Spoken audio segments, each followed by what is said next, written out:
बिस्मिल्लाहिर्रहमानिर्रहीम। अस्सलाम वालेकुम नाज़रीन, आप यूट्यूब और फेसबुक चैनल देख रहे हैं। मैं राना उज़ैर हूँ। नाज़रीन, रिचर्ड गरनेल के ख़िलाफ़ पाकिस्तान में बड़े महाज के ऊपर जिस तरह से कैंपेन चलवाई गई, उनको पाकिस्तान की मीडिया पर बैन कर दिया गया कि उनका बयान जो है वो आप मीडिया के ऊपर नहीं चला सकते। वज़ीर दिफ़ा ख्वाजा आसिफ के ऊपर भी रिचर्ड गरनेल ने जिस तरह से सख्त रद्दमल दिया वो सब कुछ आपने देखा, लेकिन अब उससे रिचर्ड ने पूरी की पूरी गेम को उल्टा कर रख दिया है। और जिस साइफर के जरिए पाकिस्तान में रजीम चेंज ऑपरेशन किया गया था, अब उसके मुतल्लिक एक बहुत बड़ी ब्रेकिंग न्यूज़ कि अब शहबाज हुकूमत का धड़न तख्ता होने जा रहा है। ये अब तक की बहुत बड़ी ब्रेकिंग न्यूज़ है। क्या मामला है, ट्रंप की जानिब से क्या हदायत जारी कर दी गई हैं, तमाम तर तफसीलात जो हैं वो मैंने आपके सामने आज के इस वीलॉग के अंदर रखनी है। और फिर दूसरी जानिब जनाब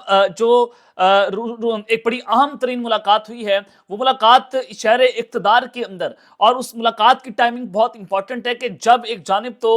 कल एक प्रेस कॉन्फ्रेंस की गई, इमरान खान की रिहाई के लिए अमेरिका एक्टिव है, और फिर शहर इक़्तिदार में ये मुलाकात हो जाना, ये मामला क्या है, किसकी मुलाकात हुई, कौन कौन एक दूसरे से मुलाकातें कर रहे हैं, तमाम तर तफसीलात जो हैं वो इस हवाले से जनाब मैंने आपके सामने आज के इस व्लॉग में रखनी है। लेकिन आगे बढ़ने से पहले आप सबसे दरख्वास्त के चैनल को जरूर सब्सक्राइब कर लें, बेल आइकन को दबा दें, आने वाली तमाम तर अपडेट्स आपकी खिदमत में बर वक्त पेश होती रहें। नाज़रीन काम, एक जानिब कल आपने देखा कि DCISPR ने जो प्रेस कॉन्फ्रेंस की उसके ऊपर रद्दमल तो आ रहा है। राणा सनाउल्लाह की ट्वीट्स जो हैं, फिर पाकिस्तान तहरीक इंसाफ ने उसको शेयर कर दिया कि देखें 2021 के अंदर नेशनल सिक्योरिटी कमेटी के अंदर मीटिंग हुई जो जिसमें टॉप पार्लियामेंटेरियंस मौजूद थे। राणा सनाउल्लाह ने उसकी इंडोर्समेंट की थी कि जो पीस प्रोसेस TTP के साथ शुरू हो रहा है वो उस वक्त के आर्मी चीफ जनरल बाजवा ने उसको इनिशिएट करवाया था। तो अब चूंकि हुकूमत ने उसको डिफेंड करना है, हुकूमत के पास कोई चारा नहीं है इमरान खान से बचने के लिए, तो आज जनाब वज़ीर दिफा ने समाजी राब्ते की वेबसाइट पर एक्स पर यह बयान दिया और कहा कि DCISPR की ब्रीफिंग जाली बयानी के फैलाव के खिलाफ पाकिस्तान की मौक़िफ़ को उजागर करती है। 9 मई के मास्टरमाइंड को सदा मिलने तक हकीकी इंसाफ नहीं मिल सकता। पाकिस्तान में इस्तेकाम और इंसाफ के लिए फौरी और फैसला कुन इक़दाम जरूरी है। अब चूंकि इन बेचारों की मजबूरी है, और मजबूरी ये है कि अगर इमरान खान आ गया तो यही लोग कह रहे हैं कि जनाब हम फिर या मुल्क से बाहर भाग जाएंगे या फिर हम अडियाला जेल के अंदर रहेंगे, दूसरा रास्ता हमारे पास इस वक्त मौजूद नहीं है। और फिर दूसरी जानिब पाकिस्तान तहरीक इंसाफ ने भी मिलिट्री कोर्ट्स में जो सजाएं दी गई हैं उसके खिलाफ पेशावर हाई कोर्ट से रुजू करने का ऐलान जो है वो कर दिया है। वज़ीर आला अली अमीन गंडापुर के कहने पर इंसाफ लायर फोरम रिट दायर करेगी और फौजी अदालतों में वर्करों को सजाएं गलत दी गई हैं। अली ज़ुबान एडवोकेट्स रहनुमा पाकिस्तान तहरीक इंसाफ, उन्होंने इस पर अपना मौक़िफ़ ये इख्तियार किया और कहा कि जेलों में कैद तमाम कायदीन और कारकुनान की जल्द रिहाई के लिए कौम से दुआओं करने की अपील है। और इसके अलावा जो है इंसाफ लायर फोरम पेशावर के अलावा इस्लामाबाद और पंजाब में भी इन फैसलों के खिलाफ रिट दायर करेगी। इन फैसलों को कदम करार दिलवाया जाएगा और सजा पाने वाले तमाम रहनुमा जल्द रिहा हो जाएंगे। तो ये पाकिस्तान तहरीक इंसाफ जो है वो उनको पंजाब की हाई कोर्ट लाहौर के अंदर, इस्लामाबाद के अंदर और फिर पेशावर के अंदर जो है एक रिट जो है वो दायर करने जा रही है और इस सजाओं के खिलाफ अपीलें जो हैं वो दायर की जाएंगी। अब एक जानिब तो जनाब ये सूरत हाल है, दूसरी जानिब मैं आपको जो खबर देना चाहता हूं कि खुफिया तरीन जो रिपोर्ट्स हैं उसके लीक होने की खबरें आ रही हैं, जिसके बाद शहबाज हुकूमत की जनाब दौड़ें लगी हुई हैं और रिचर्ड गरनेल ने इस वक्त गेम उल्टा कर रख दी है। जनाब आपने सारा कुछ देख लिया जो पिछले हालिया दिनों के अंदर हुआ। रिचर्ड गरनेल की ट्वीट्स का बहुत इम्पैक्ट था और उसका इम्पैक्ट ये था कल की जो प्रेस कॉन्फ्रेंस हुई उसमें अमरीकी मुदाखलत पर कोई बात नहीं हुई, अमरीका ने जो पाबंदियां लगाई उसके ऊपर कोई बात नहीं हुई। और फिर जब सवाल पूछा गया कि आपका आला ओहदेदार इमरान खान से जेल के अंदर मुलाकातें कर रहा है, उसकी तरदीद जो है वो सामने नहीं आई, तो देयर इज समथिंग रॉन्ग, कुछ ना कुछ तो गलत है। कहीं ना कहीं तो आप लोग चाह रहे हैं इमरान खान साहब को या तो फिक्स कर दिया जाए या फिर उसको इंगेज किया जाए, तो दो ही चीजें हो सकती हैं। तो आपने देखा कि रजीम चेंज ऑपरेशन हुआ, एक साइफर आया, साइफर की गूंज थी, इमरान खान ने साइफर लहराया और फिर इस्लामाबाद हाई कोर्ट में इमरान खान के खिलाफ साइफर को लीक करने के ऊपर जो है वो आपने सजा दिलवा दी। और फिर इस्लामाबाद हाई कोर्ट ने उस पूरे के पूरे साइफर केस को उड़ा कर रख दिया कि इसमें कोई शवाहिद मौजूद नहीं है कि साइफर इमरान खान की तरफ से लीक किया गया है। अब चूंकि डोनाल्ड ट्रंप जो हैं अब उन्होंने साइफर को डी कोड करने के लिए इन्वेस्टिगेशन करने का इशारा दे दिया है और वो अब साइफर को डी कोड करवाया जाएगा कि असद मजीद उस वक्त के एम्बेसडर और फिर डोनाल्ड लू के कहने पर पाकिस्तान के अंदर जो रजीम चेंज ऑपरेशन हुआ और फिर پھر یہ بھی بڑی اہم جو ہے وہ بات ہے کہ پاکستان تحریک انصاف کو اس بات کے اوپر یہ اس کو اجاگر کرنا چاہیے کہ ڈونلڈ لو کا پاکستان میں جو ووٹ آف نو کانفیڈنس آ رہا تھا اس کے بارے میں پہلے سے کیسے معلوم تھا، وہ کس سے چاہتا تھا کہ اس موشن میں کوئی رکاوٹ نہ لائی جائے، اور جن لوگوں کی زندگیاں اس رجیم چینج آپریشن کی وجہ سے تباہ ہوئیں اس کی سنوائی بھی کانگریس میں کروائی جائے۔ اب ظاہر ہے وہاں کا ایک رول ہے کہ کانگریس کے ذریعے ساری سنوائی ہوتی ہے، جو ہیومن رائٹس کی وائلیشنز ہوں، جو یہ سارے معاملات ہوں، اور پھر اس کے بعد ایف بی آئی جو ان کی انویسٹیگیٹو ایجنسی ہے وہ اس کے اوپر تحقیقات کیا کرتی ہے۔ تو پھر ڈونلڈ ٹرمپ کے بعد مریم نواز اور پھر احسن اقبال نے جو ان کو دہشت گرد کہا، اور عمران خان کو پاکستانی ڈونلڈ ٹرمپ کہا گیا، اور اس کے اوپر جب جیسے ڈونلڈ ٹرمپ صدر کا الیکشن جیتتے ہیں تو انہوں نے اپنی ٹویٹس کو ڈیلیٹ کرنا جناب شروع کر دیا۔ اب رچرڈ گرنل کے خلاف بھی پوری کی پوری کیمپین چلوائی جا رہی ہے، پاکستانی میڈیا کے اوپر رچرڈ گرنل کے تمام بیانات کو چلوانے پر بین کر دیا ہے، اس کے خلاف مہم چلائی جا رہی ہے۔ اب بائیڈن ایڈمنسٹریشن کی آپ بات کریں تو بائیڈن ایڈمنسٹریشن کے اندر ڈونلڈ ٹرمپ کو سزا دی گئی۔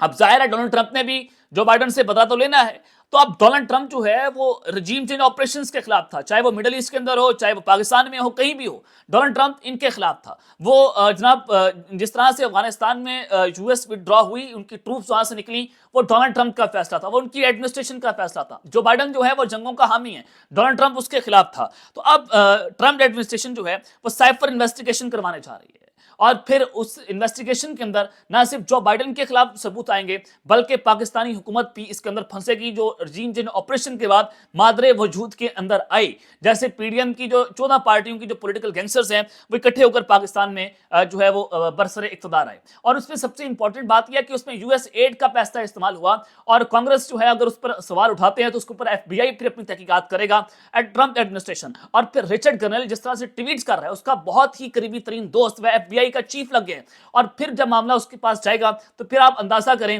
کہ اس وقت صورتحال کس جانب اور کتنی پیچیدہ ہوتی ہوئی جناب دکھائی دے رہی ہے، اور اوورسیز پاکستانیز اس کے اوپر اپنی آواز اٹھا رہے ہیں کہ کسی نہ کسی طریقے سے جو سائفر ہے اس کے معاملے کو کانگریس میں اٹھایا جائے امریکہ میں، اور ایف بی آئی اس کی تحقیقات کرے، اور پھر دوسرا ٹرمپ جو ہے وہ اس کے اوپر کوئی نہ کوئی بات کرے۔ اب رچرڈ گرنل کے حوالے سے نصرت جاوید کہہ رہے ہیں کہ اس کو فنڈنگ ہو رہی ہے، اوورسیز پاکستانی وہاں پر بہت تگڑے ہیں، وہاں بڑا ان کا رسوخ ہے، وہ بہت پیسہ لگا رہے ہیں کہ رچرڈ گرنل اس کے اوپر پھر ٹویٹس کرتا چلا جا رہا ہے۔ اس طرح کی مہم بھی ان کے پاس پہنچی رچرڈ گرنل کے پاس، پھر وزیر دفاع نے ان کے اوپر الزام لگایا، پھر رچرڈ گرنل نے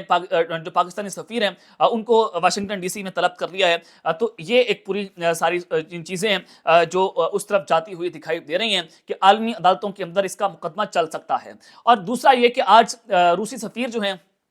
ان کی اسد کیسر صاحب کے ساتھ بڑی اہم ترین ملاقات ہوئی ہے، اس کی جناب بڑی امپورٹنٹ ٹائمنگز ہیں۔ البرٹ خریف جو ہیں ان کی آج اسد کیسر سے ملاقات ہوئی، اور یہ ملاقاتیں کس حوالے سے ہو رہی ہیں، ٹائمنگز امپورٹنٹ ہیں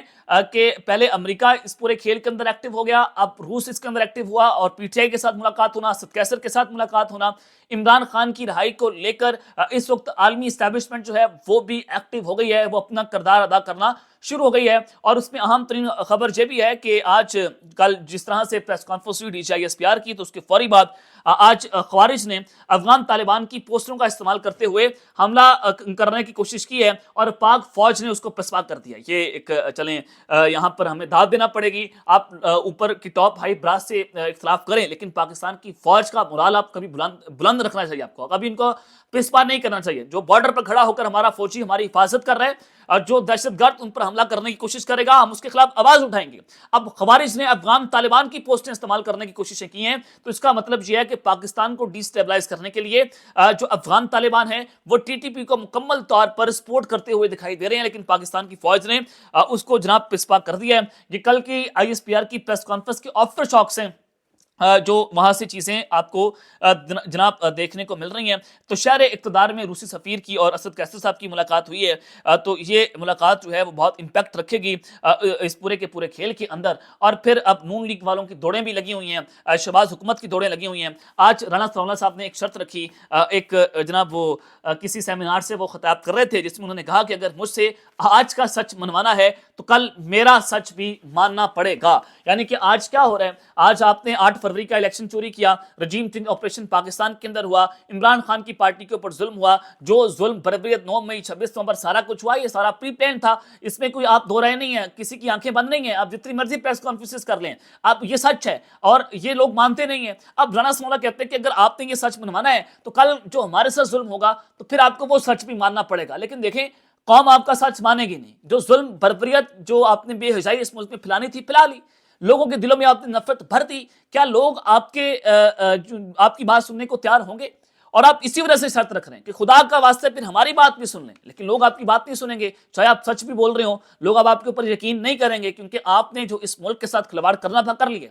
हर ज़ही शऊर इंसान जो है वो इस वक्त इमरान खान के साथ खड़ा है क्योंकि जुल्म हो रहा है और जुल्म वो बर्दाश्त कर रहे हैं, वो डट कर खड़ा हुआ है और कौम बहादुरों की इज्जत करती है। और बहादुर जेल के अंदर है और कौम उसकी इज्जत कर रही है, कौम उसके पीछे खड़ी हो रही है। वो एक इशारा करता है, लोग उसके लिए बाहर निकलते हैं। तो ये इज्जत अल्लाह ताला किसी किसी को देता है। अगर कोई सही मायनों में इज्जत, कोई पॉपुलैरिटी इंजॉय कर रहा है तो वो इमरान अहमद खान न्याजी है, जो जेल के अंदर बैठ कर भी पूरा पाकिस्तान बंद रखने की अहलियत रखता है। तो आप लोगों की दौड़ें तो लगनी है। तो ये अब तक की तफसीलात हैं जो मैंने आपके सामने रखी हैं। अब तक के लिए इतना ही। अपना ख्याल रखिएगा और इस तरह अपने लाजमी ख्याल रखने के बाद पाकिस्तान जिंदाबाद।